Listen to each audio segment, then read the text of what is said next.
तुला हुआ है? क्यों तेरा दिल पत्थर का हो गया? बेटे मैं कहता हूं जा अपना बयान वापस ले ले, वरना वो इसे मार डालेगा। बहन का घर आबादी कब था बाबा? और वो उसको नहीं मारेगा, इसलिए कि एक ही हथियार है उसके हाथ में। इसका कौन सा दुख न्याय है बाबा, जिसकी वजह से तुम मेरी मर्दांगी को कुचलने पर मजबूर कर रहे हो? माथे पर इस किस्म के निशान लेकर कई बार वो आई है इस दरवाजे पर, कई बार।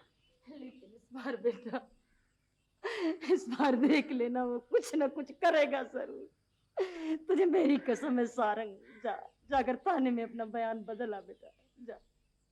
मैं अपना दुपट्टा तेरे नहीं माँ। जा, जाकर अपना बयान बदलना। तू तेरे दुपट्टे की परवाह नहीं।